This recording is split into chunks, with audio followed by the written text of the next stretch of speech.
En programación orientada a objetos, generalmente se toman objetos pequeños y se agrupan y combinan para generar objetos más grandes. A este proceso se le conoce como composición. En la programación funcional, estos pequeños bloques, en lugar de ser objetos, son las funciones. Entonces tomamos funciones y las combinamos y agrupamos para generar otras funciones. A este proceso también se le conoce como composición. La forma en la que funciona en programación funcional y en matemáticas tiene que ver con los valores de entrada de una función y sus valores de salida. En matemáticas sabemos que si definimos la función f, esta función tiene un dominio y tiene un codominio o rango. Es decir, el valor que nosotros le pasemos a f tiene que ser de tipo A y el valor de retorno de esta función tiene que ser de tipo B. Nosotros podemos usar la composición de G con F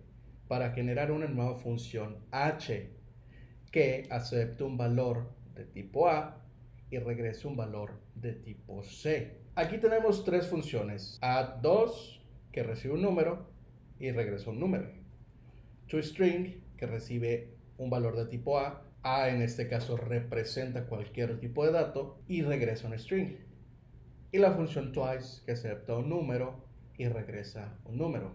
Y esas serían las implementaciones de dichas funciones. Bien, ahora veamos un ejemplo de composición entre la función add2 y string. Si nosotros inspeccionamos la firma de esta función, vemos que acepta un número y regresa un string. Add2 acepta un número y regresa un número. ToString acepta cualquier tipo de dato, incluidos los números, y regresa un string. Y esto de aquí se parece muchísimo a esto de aquí, donde A es el valor de entrada de la primera función y C es el valor de retorno de la segunda función. Esta sería una de las posibles implementaciones de esta función. Add to ToString recibe un número, que es el valor de entrada de add2, y regresa un string, que es el valor de salida de ToString. Ahora, podemos hacer de nuevo composición, pero ahora utilizando la función twice y la función ToString. En este caso, la firma de la función twice ToString recibe un número y regresa un string. Esa sería una de las implementaciones posibles para esta función. Y de nuevo, tenemos el mismo comportamiento con las flechas. Number es el tipo de dato de entrada de twice y string es el tipo de valor de retorno de toString. De nuevo vamos de A a C, o en este caso vamos de un número a un string. Y esto solo es posible en este orden. Es decir, si yo quisiera hacer lo contrario, no sería posible. En este caso tenemos la función llamada toString_twice. Nosotros aceptamos A y se lo pasamos a toString. Ahora, A puede ser cualquier tipo de dato. Si nosotros tomamos toString_twice y le pasamos 2, 2 es un número. Y lo que nos regresa toString sería un string. Pero el problema que tenemos aquí es que twice no acepta un string, acepta un número. De forma que el orden en el cual nosotros hagamos la composición de las funciones es importante. Nosotros tenemos que seguir las flechas, es decir, nosotros solo podemos tomar el valor de retorno de una función y pasárselo a otra función siempre y cuando los valores de esta función coincidan. Ahora, comenzamos a ver que hay un patrón, es decir, siempre tenemos la misma forma. Siempre generamos una nueva función a partir de la composición de dos funciones y un valor. De manera que nosotros podemos generalizar esta forma. Para eso voy a definir una función llamada compose2 o compose2. Compose2 acepta tres argumentos. Los primeros dos son las funciones que vamos a llamar f y g. Y el tercer valor que va a aceptar es el valor que nosotros vamos a pasar de forma inicial. El primer valor que nosotros pasemos, el primer argumento, va a representar la segunda función. El segundo argumento va a representar la primera función. Ahora, ¿cómo representamos esta función utilizando el sistema de tipos de Haskell? Yo sé que la función que voy a pasar, la primera función en mi cadena de composición, tiene que aceptar A, donde A puede representar cualquier valor, y regresa B, donde B puede representar cualquier valor, incluido A. Ahora, yo sé que la segunda función que debo pasar tiene que tener el mismo valor de entrada, es decir, el mismo dominio, que el valor de salida o el codominio de la primera función. Entonces yo puedo escribir b y después una flecha y puedo escribir c como valor de retorno o como codominio, donde c no necesariamente quiere decir que es diferente de b, es decir, c y b pueden ser lo mismo. Ahora, yo sé que el valor de retorno, yo sé que el valor de entrada de la primera función es a, de forma que el último argumento que yo le pase a compose tiene que ser de tipo a. Y yo sé que el resultado de esto tiene que producir algo de tipo C, entonces yo escribo al final como valor de retorno C. Y esta es la firma que tendría la función compose2 o compose2. Y esta línea de aquí nos indicaría cómo utilizaríamos esta función. Llamamos compose2, pasamos la segunda función, es decir, la función g, y luego pasamos la primera función, que sería la función f, y después pasaríamos el valor 2. Y esto nos produciría 4 en un string. Sería el equivalente a llamar twice to string y pasarle el valor 2.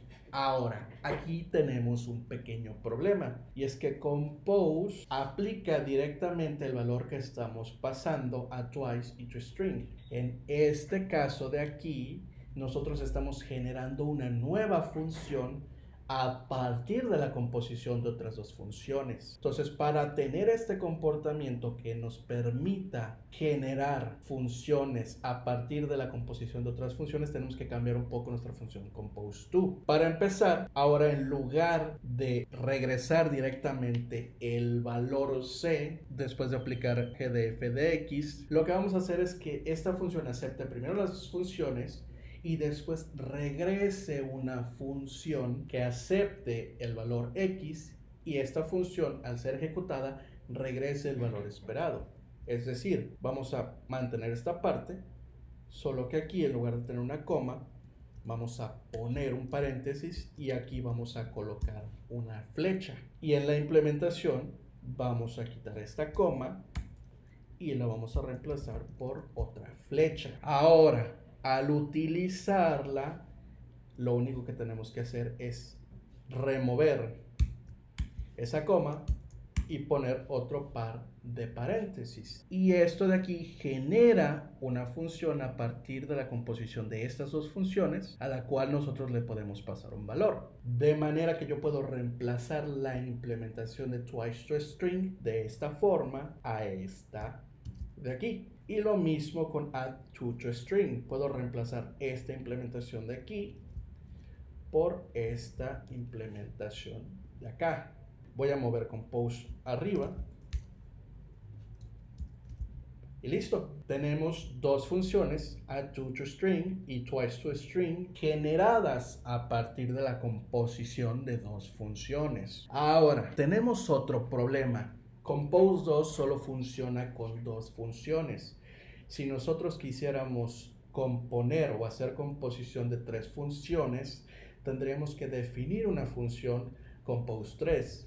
Si quisiéramos 4, tendríamos que definir compose4. Entonces, para evitar este problema, vamos a generar una función compose genérica que funcione con dos o más funciones. Esta sería la implementación de nuestra función compose genérica. Como primer argumento, compose acepta una lista o un array de funciones, y después lo que hace es regresarnos una función que recibe el valor de x, y como ya hemos dicho, este es el valor que se le va a pasar como valor inicial a la primera función. Bien, esto de aquí es una reducción por la derecha. Recordemos que aquí nosotros leemos la composición de derecha a izquierda, es decir, la primera función que se ejecuta es twice y después se ejecuta toString. Para mantener este comportamiento, nosotros tenemos que hacer una reducción por la derecha en lugar de una simple reducción. Si nosotros hiciéramos una reducción normal o una reducción por la izquierda, primero ejecutaríamos toString y después twice. El segundo argumento que le pasamos a reduce es el valor inicial del acumulador. En este caso va a ser el valor x que nosotros pasemos. En la primera iteración, y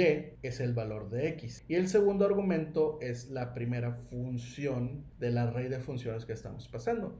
Y lo único que hace es pasarle el valor del acumulador, el valor de y, a fn y regresar ese valor como el siguiente valor del acumulador. Y así en lo sucesivo, toma el valor de y lo pasa a la función, este nuevo valor lo pasa a la siguiente función, así hasta que termina con toda la lista de funciones. Ahora, ¿cómo se vería? Tenemos esta función add2 twice to string. Es decir, tomas algo, le agregas 2, lo multiplicas por 2 y después regresas la representación en string. Y esta función acepta un número y regresa un string. Esta sería la implementación. De nuevo, leemos de derecha a izquierda. Hacer la composición de add2 con twice con toString. En este caso, le pasamos 2, le sumamos otra vez 2, lo multiplicamos por 2 y lo convertimos en un string y nos regresa 8. Y debido a que esta función compose es genérica y puede funcionar con 2 o más funciones, podemos eliminar compose2 y aquí, en lugar de utilizar compose2, simplemente utilizar nuestra versión genérica de compose. Voy a mover la definición arriba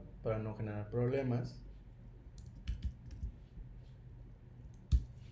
Y listo. Ahora, estas funciones tienen un problema. Solo aceptan un argumento a la vez. Si yo necesito trabajar con 2 argumentos, ¿qué puedo hacer? Ahí es donde entra en juego la aplicación parcial. Cuando una función está parcialmente aplicada, quiere decir que si la función tiene definido 3 parámetros o está esperando 3 argumentos y nosotros solo le proveemos 2, nos va a regresar una función que acepte el tercero. Si nosotros tenemos una función que está esperando 3 argumentos y le pasamos 1, nos va a regresar una función que acepta los otros 2 faltantes. Por desgracia, JavaScript no tiene este comportamiento integrado por defecto, sino que dependemos de bibliotecas externas. La biblioteca Lodash tiene una función llamada curry que nos permite replicar este comportamiento. En este caso, sum tiene una aridad de 2, es decir, define 2 parámetros formales o quiere decir que acepta 2 argumentos y regresa un número. De manera que si yo ejecuto sum y le paso 1 y 2, voy a obtener 3. Pero debido a que estamos usando la función curry que nos provee Lodash, yo puedo simplemente pasarle un argumento y esto me va a regresar una segunda función que acepte el argumento faltante. Si yo ejecuto sum sin pasarle argumentos, esta función me va a seguir regresando a la misma función hasta que yo le pase el número de argumentos correctos. Esto es útil porque podemos generar otras funciones a partir de aplicar parcialmente una función. Es decir, add2 es un caso especial de la suma. Nosotros en add2 siempre estamos sumando un 2 a algún otro valor. De hecho, yo podría representar add2 como la aplicación parcial de sum pasándole 2 como primer argumento. Ahora, existe un tipo especial de aplicación parcial llamada curry. En la aplicación parcial, si yo tengo 3 argumentos, puedo pasarle 2 y después pasar el tercero, o puedo pasar 1 y luego pasar los otros 2. En el caso de las funciones currificadas, estas funciones siempre aceptan un solo argumento a la vez, de forma que si nosotros necesitamos operar sobre 3 parámetros, tenemos que establecer una función que acepte el primer argumento, regrese una función que acepte el segundo y después regrese una función que acepte el tercero. En este caso tenemos la función sumABC que lo que hace es operar sobre 3 números para producir un número, solo que en lugar de recibir estos 3 argumentos a la vez, va recibiendo uno por uno y va regresando funciones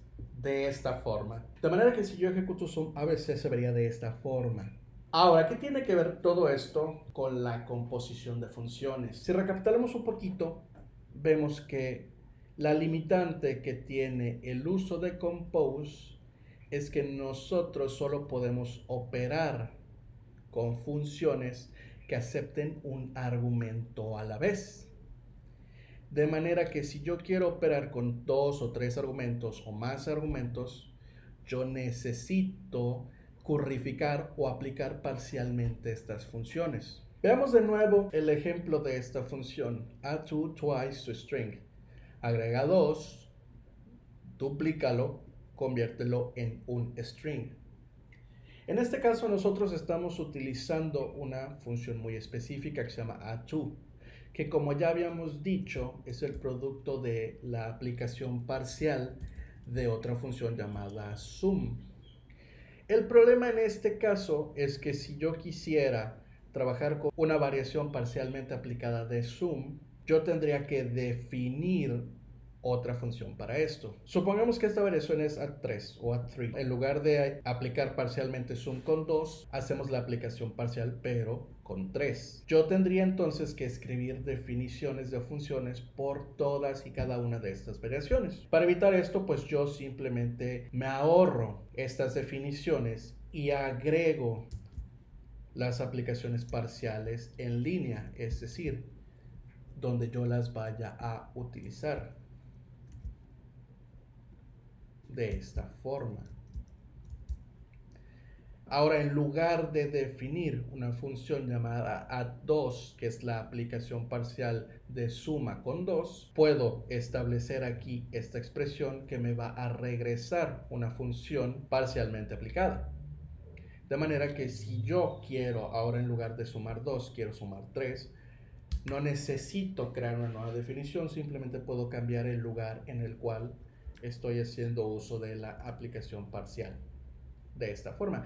Y ahora sí, yo puedo hacer uso de funciones que tengan más de un parámetro definido, que acepten más de un argumento. En este caso, sum es una función que acepta 2 argumentos, pero como estamos usando aplicación parcial, esta nos regresa una función que recibe este argumento restante y por lo tanto ya cumple con la norma de compose, es decir, que nuestras funciones acepten un argumento a la vez. Ahora, hay una última regla que tenemos que tener en cuenta para que podamos utilizar una función con compose.